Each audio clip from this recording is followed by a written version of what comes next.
ISAR-REACT 5 is a comparison of Ticagrelor and Prasugrel in patients with acute coronary syndromes.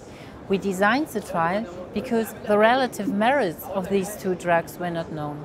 What was missing until today was a head-to-head comparison of these two drugs for the one-year clinical outcomes in the whole spectrum of acute coronary syndrome patients. And we therefore designed this investigator-initiated, randomized, multi-center open-label trial. We enrolled a total of 4,018 patients and assigned them to either a Ticagrelor or a Prasugrel-based strategy. We assumed that Ticagrelor would be superior to Prasugrel. However, contrary to our expectations, we found that Prasugrel is superior to Ticagrelor.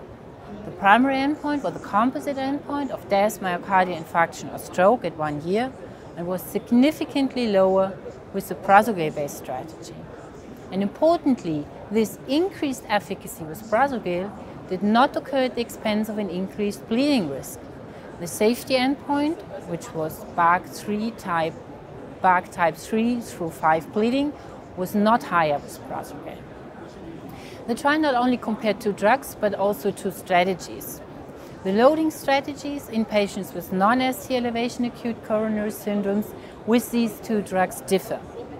Based on the Acute trial, pre-treatment with Prasugrel in patients with non-ST elevation acute coronary syndrome is not recommended.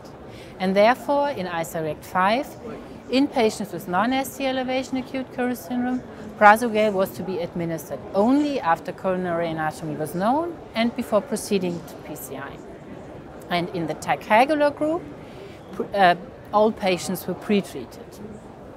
And based on the ISAR-REACT 5 trial, a Prasugrel-based strategy with no pre-treatment and non-ST elevation acute coronary syndrome should become the first-line antiplatelet treatment strategy in patients with acute coronary syndrome.